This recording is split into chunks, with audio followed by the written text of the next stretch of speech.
If we're going to talk about the real problems in the Western world, it ain't white people. What is the racial makeup of the people in, say, the Epstein files? That killing is sometimes is right. To exterminate a life because the parent says they don't think your life has value is monstrous. It's monstrous, but that's reality. Your logic is just my preferences. That's all your logic is. The only reason why you're focused on this issue of abortion is because for one reason only, is because you view it as murder. It is one of the most absurd arguments I've ever heard.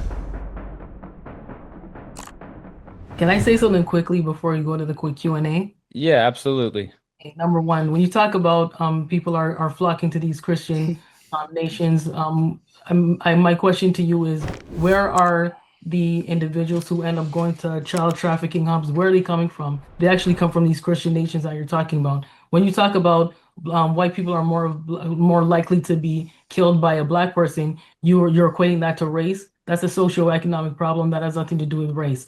And by the way, the same way that you can talk about black on black crime, there's also white on white crime, and there is far more likelihood that you'll be killed by a white person as a white person versus a black person. So I don't understand what's the point in bringing that into the... Allow me to answer. First, I fundamentally disagree that the majority of child trafficking is coming from Christian nations. In fact, what we see... I said people who visit countries that are hubs for child trafficking, they are visited by people that are of these so-called Christian nations, like say going to Thailand or Indonesia. Where are they coming from? Where are those clients coming from? I think they probably come from countries all over the world, but your own question impugns just how good Christianity is, because these non-Christian countries allow this stuff to flourish. And of course, if your point is there are bad actors in Christian countries, of course, that's true, just like there are in any country. However, we see the worst. For example, if we go to the Islamic world or we go to African nations, we can see that not only is child sex trafficking prevalent, they actually have open-air slave markets at some places, and they've legalized child brides. So it's certainly worse in those countries. To your second question, you say that it's socioeconomic. That's rubbish. It's cultural. For example, recent studies have showed if you take the top income bracket of black men and the lowest income bracket of white men, the black men are still more likely to commit violent crimes like murder. And you say, as a white person, I'm more likely to kill by a white person. That's true, though barely. In fact, that's true of every race except for blacks, ironically. Every race, the second most group likely to kill them is blacks, except blacks, because, I mean, they're most likely to kill themselves, and Asian Americans. Believe it or not, with Asian Americans, they're more likely to be killed by blacks than by Asians. So there is certainly a problem that's beyond just, well, people are poor in the black community, not to mention that a lot of the reasons that people are poor is because of the poor cultural decisions in the black community. However, when we see the blacks that tend to get out of that terrible situation, largely it's because they have strong family units and Christianity.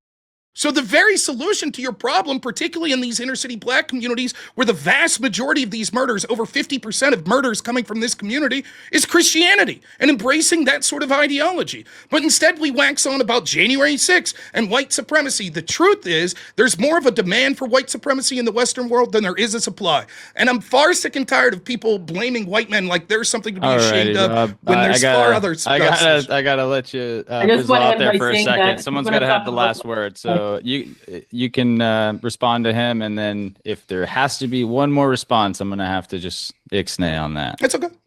Yeah, understand the difference between socioeconomic condition versus race. Those are two different things. The socioeconomic condition of black people comes from a snowball effect of slavery, colonization, the Reconstruction era, the lynching era, the era of civil rights, and the fact that it's only been in recent history that blacks have had an opportunity to change their socioeconomic status. Number one. Number two, if you're going to talk about killing, you should also talk about crime and the prevalence that white people also have in crimes, because I would ask you, what is the racial makeup of the people in, say, the Epstein files? What is the racial makeup of people that are caught in white-collar crimes? But nobody seems to talk about that because they're more focused on black crime and using that as an excuse to talk about why black people play the victim card when it comes to talking about crime. So that's just, I know that is completely irrelevant to what we're talking about, but I just want to make that clear that you should make a distinction and make sure you understand the difference between committing certain crimes based on your socioeconomic status, which is part of a disproportionate amount of the black population, versus being black. I've never committed a crime and I'm black. No one suggested that. We're talking about percentages. And real quick, I'll be quick with this. Interesting you bring up child sex crimes. In the United States, blacks make up about 13% of the population, and yet 25% roughly of the abuses against children. So even in that statistic, yes, blacks commit a disproportionate amount of crime. Hand waving their agency away saying, but that's because they're poor, means that we're never able to get to the root of these problems. And lastly, I wouldn't have brought it up except your incessant harping on white supremacy, et cetera, et cetera. And I think if we're going to talk about the real problems in the Western world, it ain't white people. Pardon me? I said if we're going to talk about the real problems in the Western world, it ain't white people. Well, this is another. We should be celebrating white people and having pride in them. Another debate. I'm not a racist, but most of the problems in this world can be tracked to the actions of the white male. That's another debate. Well, as a non-Christian, I could understand. The logic has led you astray, I'm afraid. Speaking logically and objectively, in my awareness of world history, most of the problems in this world can be tracked to the presence and interference of the white male, and in some cases, a white religious male. But that is a debate for another day. And I would say that your victimhood mentality is why things won't get better for the black community. Maybe you should go to a black church and you would have a better opinion on this. Maybe you should have a conversation with more black people than just looking from the outside in, then you have a better understanding. If it's about logic, why would their skin color matter? I don't play the victim role. Well, if it's about logic, why does the skin color matter? Why do I talk to a black person? Set up another debate on I'd love to. A topic related to that. How do you feel now that you know pretty much all racism at the national level was fake, now that you know the SPLC was paying their instigators, such as the Grand Wizard of the KKK? That's to you, Leslie. What's the question?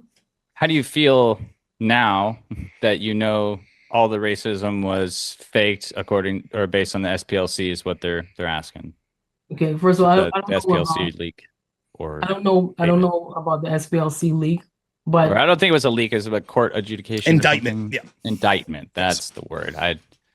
But to say that proves that racism is fake, it's not. So I don't understand the question. No, I agree. Yeah, both.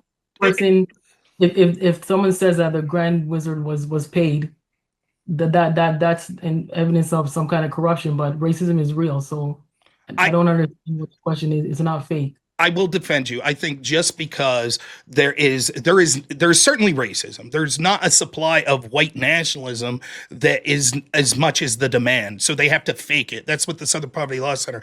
But I think there is absolutely racism, and a huge disproportionate amount comes from people against white people.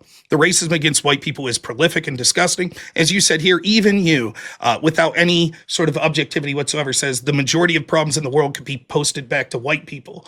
So it just shows how endemic this racism is. Electric Pineapple, $5 says, since logic determines what is right, outlining a syllogism on how abortion is not wrong. Was that a question? Okay. You know what a syllogism is? If A, then B, therefore, or if A and B, therefore C. Oh, okay. I see what they're saying. That's now. The comment or the comma there kind of confused me. It was an Oxford comma. Since logic determines what is right, outline a syllogism on how abortion is not wrong. Got it. My bad, Electric Pineapple. Leslie, he wants to know if you could do a syllogism for that, Leslie. Okay. Logically, is there a prevalence of problems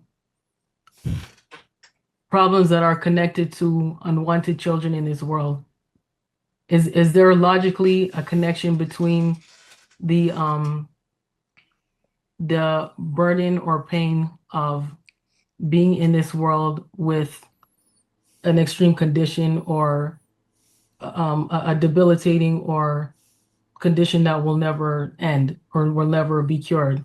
Logically, do you understand what it is to have to take care of a human being for the rest of your life that may be mentally incapacitated to the point of maybe a 2-year-old? If you don't understand that, if you don't understand what it means to have to bring a life into this world when you are financially or socially or emotionally at a disadvantage, if you don't understand what it means to not the correlation between kids who are the people who are not wanted in this world and how that is connected to maybe crime or some of the most violent people on this planet, then that is logic.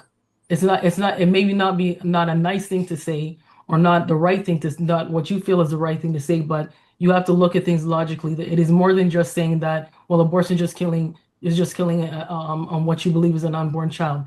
If I believe that that is wrong to bring, that I don't believe in bringing unwanted children into this world, you have to look at what constitutes unwanted, and you have to look at what constitutes having to live or to basically live with that.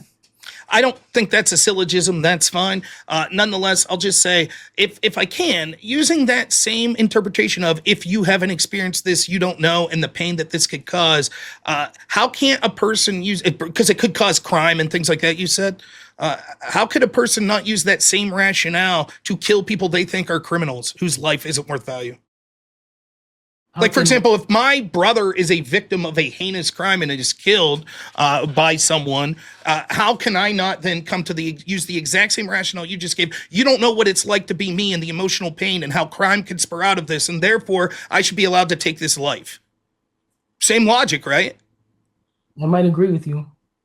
Really? Well, that's bad news for the 51% of violent criminals in this country from a certain population. That killing is it depends on the definition. Sometimes it's right, I believe, but I'm not a lawmaker, so maybe it's logical as to why I'm not a lawmaker. Okay, that's fine. All right, me either. Couldn't do it. Zeppaleba Ek 9JF sends $5. Thank you for your support. People have been charged for double murder for killing pregnant women. Do you advocate for those charges be dropped to 1 count, Leslie? Okay.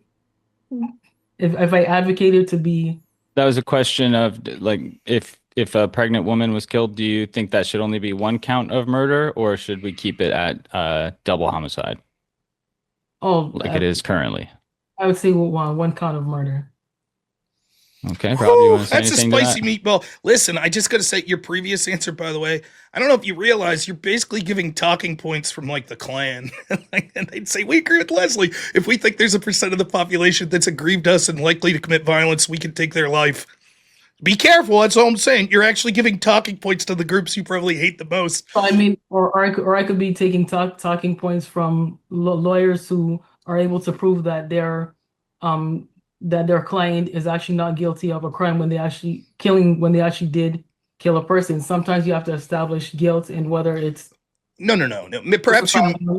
Perhaps you misunderstood the analogy I was making. We're not talking about a claim of self-defense. Someone attacks me with a knife and I use self-defense and they end up dying. That's a different matter than they killed my brother, or I think they've committed crimes against people in my community, so I vigilante take action against them. That's completely different.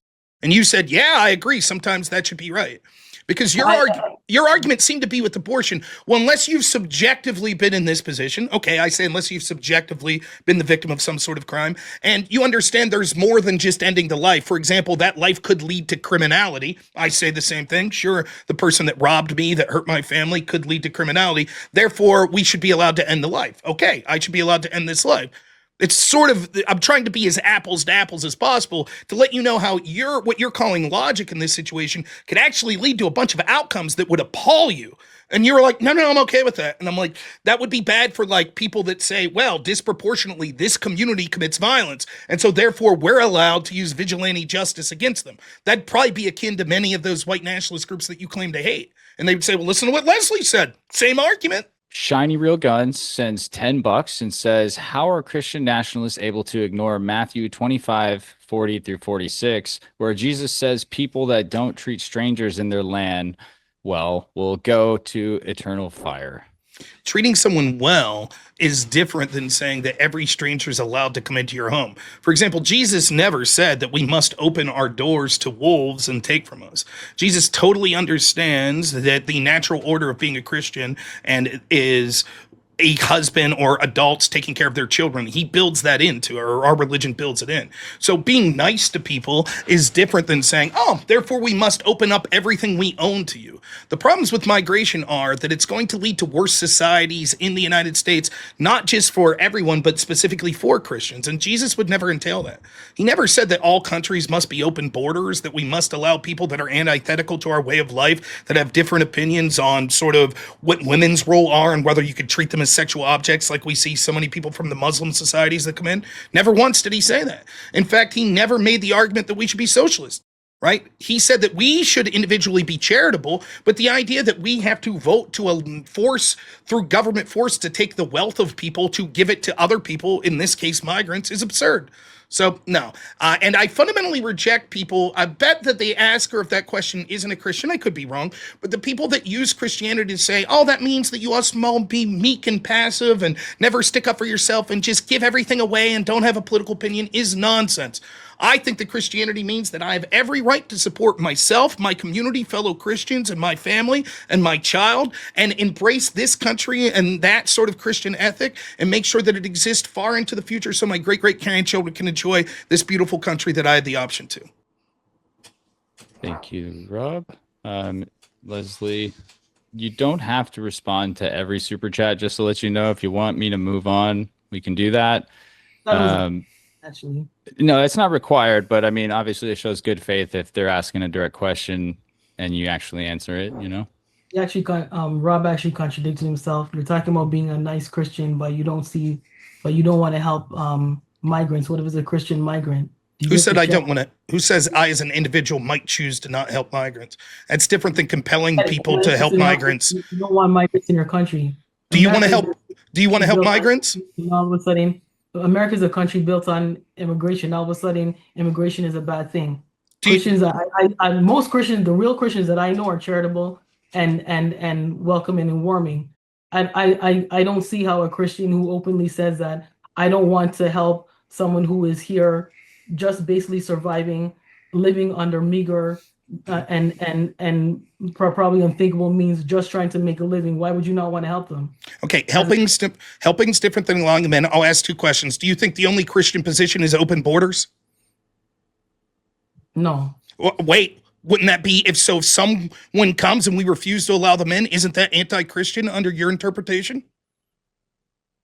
If some migrant comes, says, I want to into the country, we would have to accept them based on your interpretation of Christianity, correct? Or that wouldn't be being nice to them. Well, based on your interpretation of what it means to be a Christian, I would think it is. No, it's not. Secondly, you have a more... Open borders... I already explained why that's not the case. I'll ask you one real quick question after that. You have a morality that's not from Christianity. Does that morality mean that you should help migrants, your own personal? Morality that's based on the 10 Commandments. But your morality does say that you should help migrants? If I saw a migrant, I would help them. How many are living with you? I could give you some names. Let's send them to your house. I feel sorrier for the condition that migrants are escaping, which is actually conditions that are brought about by Christian countries. I feel sorrier for them than a lot of us who live in the spoiled West. But again, this is a conversation. How many are you housing? There's a lot of them are escaping conditions that these so you're housing them. How many Americans have created? How many are you housing? Understand that to get to the bottom of that. How many are you housing? I'm not housing any. Oh, so your version of morality is saying that you force other people. Let me finish real quick. So much like most progressives or big government or socialist lefties, your morality is you yourself won't do anything, but you think you should have the government compel through the use of force to have other people help. But your morality isn't that you have to help them. That's interesting. All I said was it is very interesting that you said we're Christians and we're loving people. You said that we're Christians and we're loving people, but you automatically do not want to help someone who is in need. That's all I said. I don't think helping someone with... That was in response to the person who asked the question. So I'll go back to the Q&A. I don't feel that you're a moral person because you yourself are unwilling to take actions that inconvenience yourself. I don't think you understand what it means to be a Christian. Secondly, I gave my interpretation of Christianity, and I don't think being nice to people means that we have to leave them into the country. I think it's absurd that your interpretation is that must be the case would mean that any Christian nation had to have open borders, which is absurd. Okay, Airborne Animal 9170 sent $5 saying a person's worth is not dependent upon their parent wanting them. This is why the left is absolutely immoral and must be combated in every way. N1SB. Totally agree. To exterminate a life because the parent says they don't think your life has value is monstrous. Leslie, do you want to respond to that? It's monstrous, but that's reality. Well, okay. If it's monstrous, that means it's immoral. You can say that that's monstrous, but that is reality. You don't know what it is like to maybe not want a child. You don't know what it's like to be to have not been wanted as a child. So this is why I keep saying where logic comes into play. Logic doesn't take into consideration bias or emotion. I don't know how else to explain. That's fine. I would like to respond to this real quick. I'd like Rob, go ahead. Just quick response, please. But I'll let you. Just because we gotta move it. But all right, 2 sentences real quick. It is ironic. She doesn't understand she's countering her own argument. She talks about logic being devoid of subjective emotion, etc. Totally agree. She agrees that the determination of these children is monstrous. Totally agree. Logically it is. But she says subjectively you don't know how they feel, which is not logic. DPG thing for a big 20 says, question for Rob, would you repeal the 19th so that we can get back to a minority of stake in the game men who will vote in Christian nationality, logic over feelings? Thank you, DPG thing. It's a difficult question. I tend to say no, and I wouldn't repeal in the same way that others do. However, I do favor more restrictions on voting. For me, I think I try to use pragmatic solutions, not just on what I feel would be the best solution overall. And a pragmatic solution that I think we could all agree on is abortion should be restricted to show minimal effort, which should be you have to show up the day of the vote with identification to prove that you are a citizen. If we had that restriction, we'd see many of these problems with the more progressive people that are voting go away, in my opinion. Leslie, would you like to respond to that at all? I think the 19th Amendment is women's right to vote, correct? It's more than that, but that is what allows women the right to vote, correct? Yeah, I would obviously I wouldn't repeal that. So makes sense. Okay. But in that, again, the person who asked that question aligned the repealing of the 19th Amendment with Christian nationalism. No, it was a question independent of it. But he aligned it with it. Okay, some people might do so. And why should women have the right to vote? Just curious. Because they have the same rights as they should have the same rights as men to vote. Why wouldn't they vote? Let me ask you this. If women having the right to vote would lead to, just hypothetically, a hypothetical situation, if women having the right to vote, say in the 2020 election here in the United States, would lead to the banning of abortion, do you think it would be a worse crime to take away women's right to vote so abortion would still be allowed? Or do you say, well, we have to accept that? No more abortion. Not take away the women's right to vote. So in that sense, you would say if women vote to eliminate abortion, so be it. That's what you would say? It's stupid, but... So then why do you have a problem with Christians wanting to do it? I don't have a problem with Christians. I have a problem with... You said you did. If the Christians eliminated abortion... Law. That's what I'm saying. Christianity as a rule of law. Do I want women running to do... Okay, would I ask for women to vote for all women to be running society? No. Do I think women should Wait. Do you think yes. You criticize the patriarchy? Do you think men are running this society now? Men are still dominant. Okay. Do you think women should be? Do you think women should be dominant?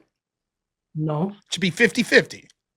It should be who's ever competent, most competent or deserving. So men or skilled. Men. No. Of course. In what way are women more competent of leadership or anything than our political system than men? Dominance does not necessarily equate to competence. Well, it's not just dominance, it's also competence. So women are not competent. Not as competent as men. Not in these fields. There's certainly a lot of things women are more competent in. Child rearing, careers that dealing with people like nursing, things like that, of course. Women are amazing, right? But the idea that women are somehow on average make up the predominant of those prominently make up those fields. But like I said, dominance does not necessarily correlate to competence. If women have historically been kept out of certain positions, obviously men are going to dominate. But there's no scientific proof to say that men are automatically better as leaders, men are automatically better as politicians. I would argue that there have been governments have been under corruption and war and economic downturn under male leadership. I think how can you prove that men are more competent than leaders when the world has basically been on fire for the past how many centuries because of corruption, because of unnecessary war, because of an economic downturn, when males have predominantly been in leadership? I mean, go ahead, respond to that, and then I'll get to the next one. I mean, this is something you often hear lefties do. They talk about the horrors of the modern world. The truth is, the modern world is a blessing compared to what the large amount of human history was, largely because of the advances we've had in our cultural and leadership that we've had throughout it. She's acknowledging that men were at the helm of it. Would you prefer to go back to a time, say, when the average human lifespan was 40 years? Does that sound better? Or do you appreciate what men have done, bringing the technological, scientific, moral advances that we have that we're so thrilled to be able to sit here and talk on a computer today? I appreciate what they've done.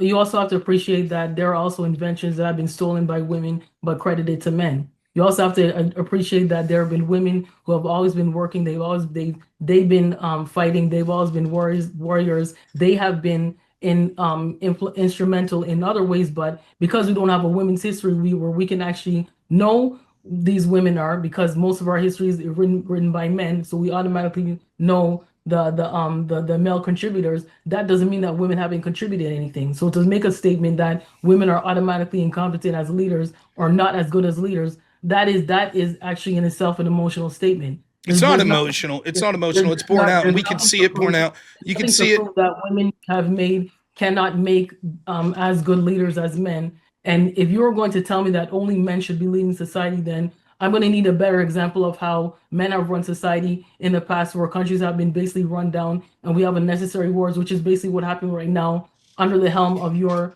male leadership. Show me the female led country that's doing so well. One of the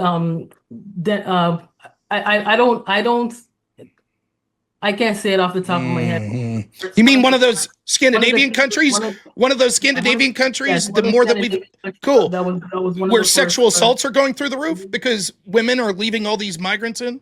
One of those countries that are losing their national identity. It's not prevalent here, and that's definitely not prevalent in male-run countries. No, what I'm saying is that the idea that you're saying, men countries are responsible for these wars. It's almost all countries, because men are naturally better leaders and more likely to fall into positions of leadership. The idea let me finish. The idea that, we don't have women's history. This is laughable. It's the constant rewriting of history we see from progressives, and that comes right out of postmodernism, that wants to blame the fact that anytime you have a group that doesn't seem to have contributed as much, well, secretly they did. Next, you'll be telling me that black people invented everything.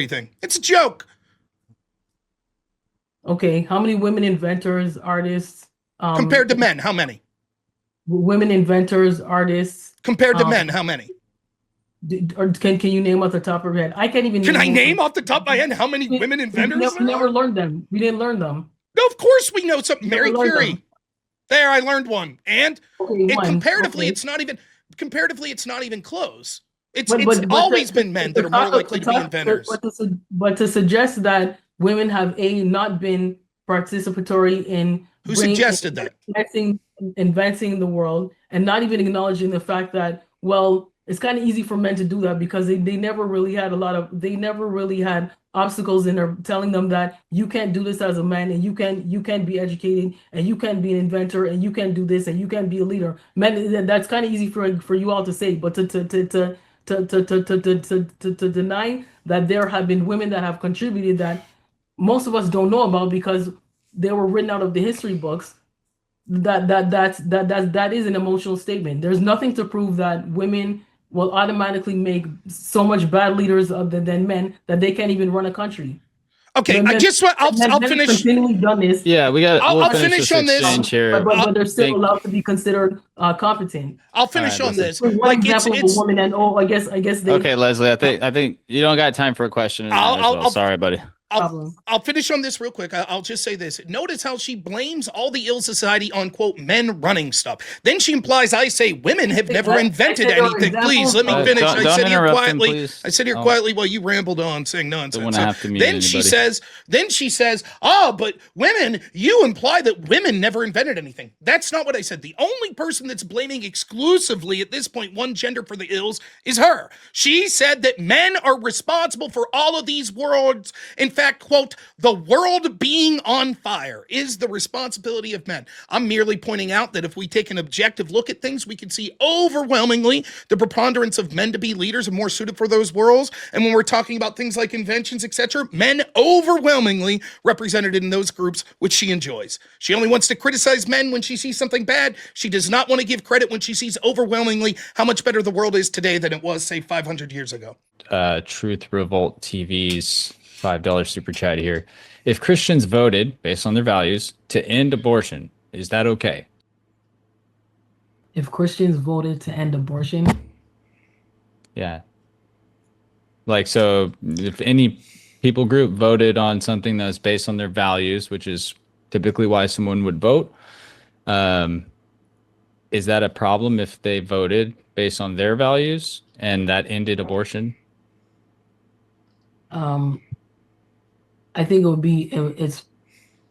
be problematic if that becomes a law, but I don't think that it's wrong for a Christian to vote in that manner, because that's what they believe. So when you say problematic, what do you mean by that? It's just something you disagree with, or it's something that you think is like a system, represents a system of governance that we shouldn't do because it led to this outcome? I would say it's problematic because it becomes a law that is part of being in a restrictive society. And if you claim to be living in a free democratic society, those kind of laws don't coincide with that kind of social structure. So yes, I understand. Yes, I agree with why a Christian would vote in that manner, but to vote to say that abortion should be made illegal, that's when it becomes problematic. Name me a law that's not restrictive. Because it is now a law that is it is meant for an entire society. But name me any law that's not restrictive. The speed limit's a restrictive law. I can't drive over this limit. That restricts me, correct? Does that mean we live in a restricted society and there's a problem with the society that passed that law? How about laws that say fentanyl is illegal? Is that a restrictive society? What about laws that say that I can't own an AR-15? Would that be restrictive? And in other words, I fail to see what differentiates why people democratically voting to outlaw abortion means that it's a bad society because, quote, it's restrictive when almost all laws are restrictive. Well, then it goes to what's the purpose of that law. There's a reasoning for, if you're going to use the speed limit as an example, there's a reason why certain speed limits are, where there's limits at certain where there's increments of a speed limit. But would you vote to say that there should be only one person one set of people should be driving and one shouldn't? That brings into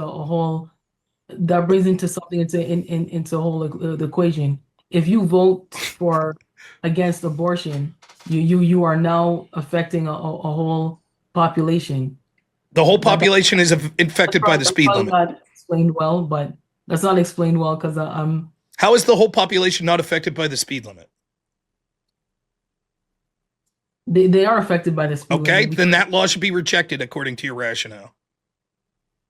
No, it shouldn't be. I shouldn't say rejected. It's just that there's a reason why the speed limits are put in place. But there's a difference between voting to keep speed limits versus voting to just say to restrict something entirely. Okay, but I guess I'll say this so we don't have to beat the dead horse. It seems evident to me that your real objection with the society that votes to ban abortion is you just don't like that. And so therefore your conclusion is, therefore the society that did that, there's a problem with it, right? That's it. It's your preference that we allow abortion, and therefore any society that would vote to outlaw abortion is bad. I think that's ridiculous, right? I think that instead of saying that we should reject systems that lead to laws we don't like entirely, that we should instead say that we work within that system in order to get the things we want best. In this case, with Christian nationalism, I would say I want that system to lead to the outlawing of abortion. There are plenty of things that may be voted on in a Christian nationalist system that I would disagree with, but I wouldn't say the mere fact that there is some sort of law out there that I disagree with means that we reject the entirety of the system. We did get 2 super chats in the responses of that. Hume's Guillotine by the Cynic for $10. I think that's related to the laws of logic question and expounding on the philosophy. But this one I wanted to get out before I let you respond fully, Leslie, is from Zach Gelpy. I think he's he's number 2 supporter for the night. Get him, Zach. Gee, if you ain't first, you're last, buddy. I hope you're doing well in Maine, man. I think I remember meeting you at DebateCon. Okay. He said, isn't death the most restricting thing? That was in relation to the last, or the beginning part of where this came from. Now, somehow you don't feel that it is killing to kill the baby 2 months or 2 days before it was supposed to be born. I don't know where the logic is in that. I think everyone would agree. Nonetheless, yeah, that's the ultimate restriction. You don't even get to live. That's not the question I was asked, though. The question isn't death restricting? It's not. I think that's... How can death be restricted? Well, I think if I were to simplify it for the audience and you in a summation, and then move on to, I think, the next super chat we just got, it'd be when you're saying, like, if you restrict the woman's access, then that would be, restrictive. And then if you just kill it, from their perspective, if you kill it, that's the ultimate restriction,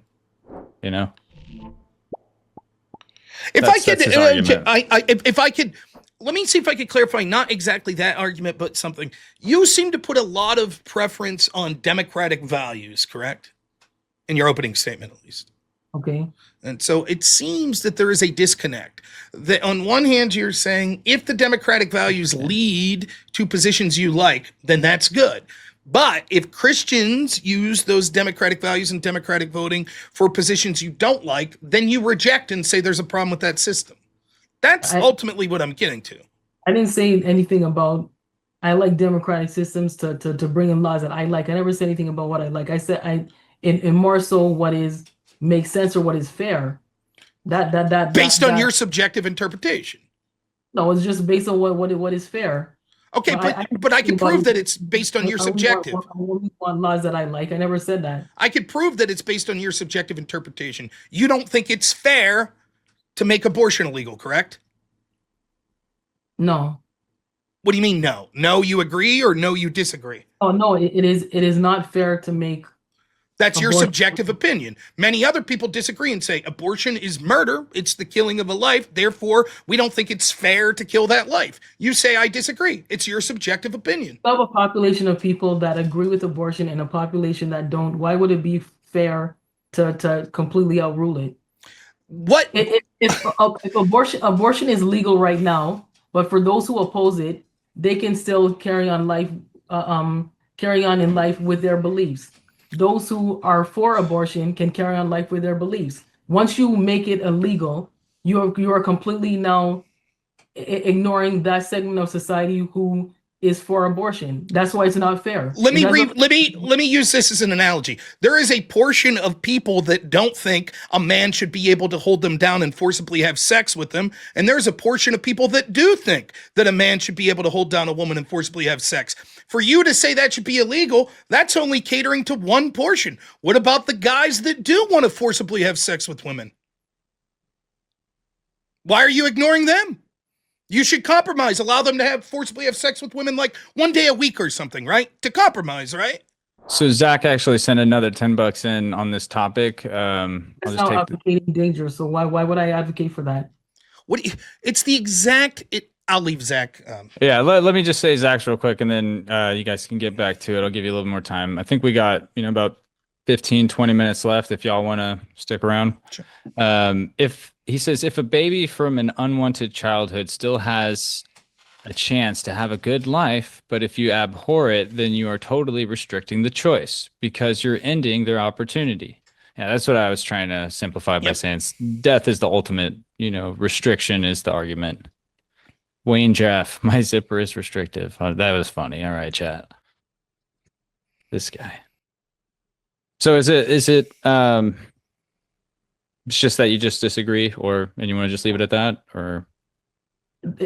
Okay, my opinion is not going to change after this chat. So that's totally fair. We understand most debates are like that, but we're asking you to make an argument so people could maybe understand and come to your position. If your argument is, well, the reason that it's unfair to not allow abortion is that only caters to the people that don't want abortions, and therefore it's intrinsically unfair, you could say that about any law. You could say that's unfair because there is a certain population of people that want that law to not exist. And therefore, the fact that you're restricting something, like there are a percentage of people that think you should be allowed to hook up with 12-year-olds, right? We shouldn't therefore say, well, then we can't ban that. If we outlawed that, that'd be unfair. I assume you would agree with me and say, of course we ban that. That's fucking grotesque. But the logic you're doing with abortion, again, I don't know why you don't just bite this bullet. It's just your subjective belief. That's all it is. You're like, I don't like the system that leads. What's that? Okay. The only reason why you're focused on this issue of abortion is because for one reason only is because you view it as murder.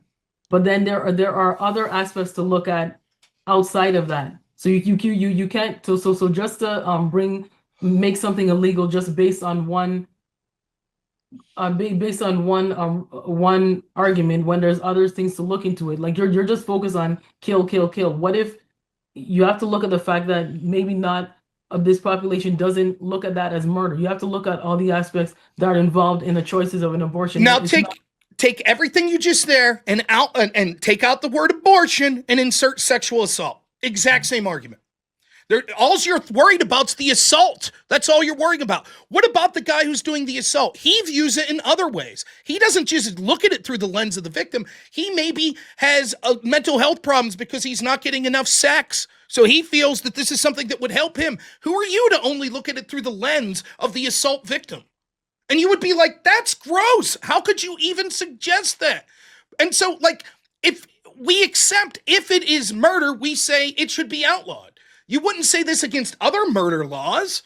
Now, you might disagree whether or not it's murder or not, but you're making a unique position here. The reason I'm bringing up abortion is, one, because I think it's one of the biggest issues if we're talking about the murder of the most innocent. But secondly, the reason I'm bringing it up further and now is because you're saying that a society that leads to the banning of abortion is not free. And there's something wrong with that political system. You're not just saying this is a law I wouldn't like. You're saying this is not a free society and it's a political system that we should reject that led to it. And it makes no sense. We can say that about every single law that's passed that's restrictive. Okay, then it comes down to what is applying logic to whether or not abortion should be illegal or not. It is logical to keep abortion legal because both sides can be happy. No, the murdered kid isn't happy. No, it is logical to keep abortion legal because both parties, whether they disagree or not, can be happy. Because how can you be happy to allow? Okay, we should have. Those who oppose abortion can live life as they please. Those who agree with it can live life as they please. Okay. Once you insert it into a law, it becomes illegal for those who disagree, those who agree with it. The baby that was killed does not get to keep living his. The baby that was killed does not get to keep living his life. And I'll make the same argument. Murder. Listen.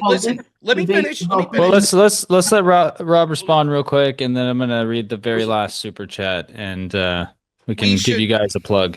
We should not outlaw murder, and then everyone's happy.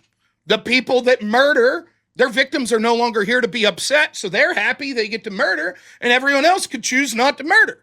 We should allow everyone to have every gun they want. The people that want the guns could have every gun they want, and the people that don't. We should allow people to take fentanyl and drive. The people that want to take fentanyl and drive can do it, and the people that don't. Do you see the problem with this? We're talking about killing. We don't say... No, you have to bring logic into it. Is it not? You have to say, is it logical to have legal abortion? Is it logical to have every single person, whether they're crazy or not, having access to a gun? Is it logical to have, I can't remember one of the examples that you listed. That's why it comes down to logic. Your logic is just my preferences. That's all your logic is. You want a law that is based on your preference and your opinion. No, that's what you want. No, that's what you want. I want laws that, in effect, you're right. I want things that I want like, and you want things that you're like. You like. Your claim is a society that says abortion is murder and bans it is a political system that should be rejected because it's inherently unfair to not allow abortion. The only reason you come to that conclusion is because it's your preference. You keep saying it's logic. No, it's not logic. I said it's fair. You said it's my preference, but you want abortion. You want. That's your preference. I never said that. But I think Rob's making more of a definitional. I said it because it is fair, and I explained to you why it's fair. You are focused on a law that suits your opinion. Would it not be? So fairness would mean that both sides, the people that like abortion and the people that don't, are both happy with allowing abortion, correct? Yes. That's why it's fair? No, it's fair. Abortion legal is fair because both sides are accommodated. Okay. How is the side that doesn't want abortion accommodated? Because if they don't want to have an abortion, they don't have one. Okay, so sexual assault should be legal. If you don't want to sexually assault, don't. What does that have to do with what we're talking about? Though that is not necessarily the same situation because you have to apply logic. Right. The person who is murdered doesn't get what they want by being murdered. Of the seed and the rose, the first thing you said was you can't use that, and that's not analogous. You can't use that to explain humans. I'm telling you that sometimes you have to look at different situations differently, and sometimes you have to apply logic in some situations. There's more logic that is applied to having abortion legal because both parties, whether you agree with it or not, are happy. You're not happy if you feel it's murder. Is the person who was killed happy? So then you don't engage in it. So then it's fair for you. Okay, same with sexual assault. Don't engage in it if you don't like it. Same thing. It's fair to you. What does that have to do with abortion being fair? If there is a person, okay, if there is a 1-year-old, let me ask you. If there's a 1 year, if there's a, let me ask someone right now. We can't hear you guys if you're both talking at the same time. So go ahead. 1-year-old murder, should it be illegal? No. It should not be illegal to murder a 1-year-old. Sorry. Yes. Well, okay, why? That's gonna get clipped. Why? Why should it be illegal to murder a 1-year-old? If you don't want to murder a 1-year-old, don't.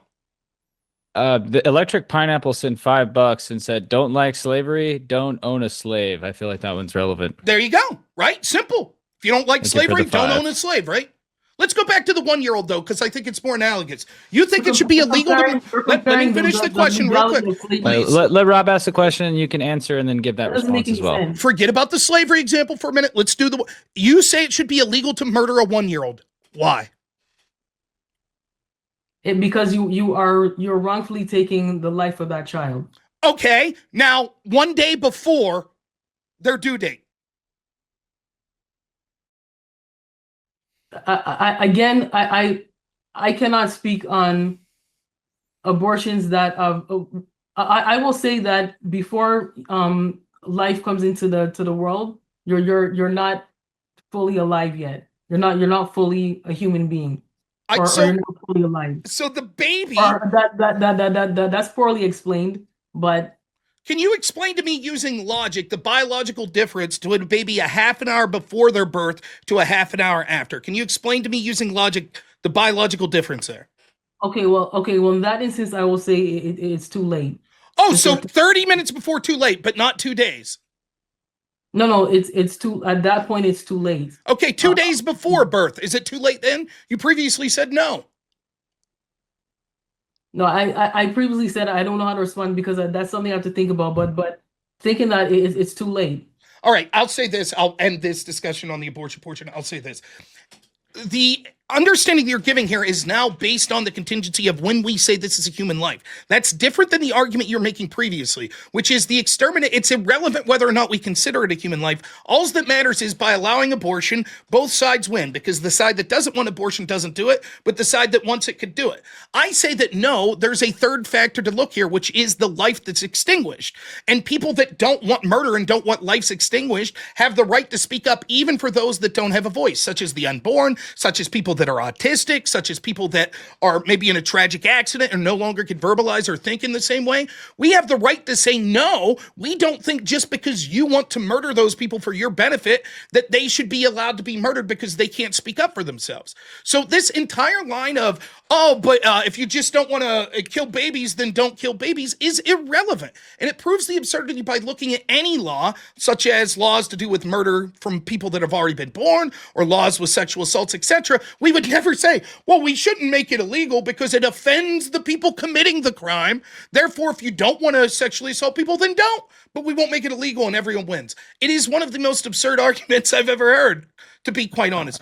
People that are pro-life aren't happy that abortions are allowed to happen because they view it as a murder. Next, not after this. This is a great question. Leslie, how would you feel if you didn't eat breakfast this morning? I would be hungry. Great. All right, we'll move on to the next one. Well done.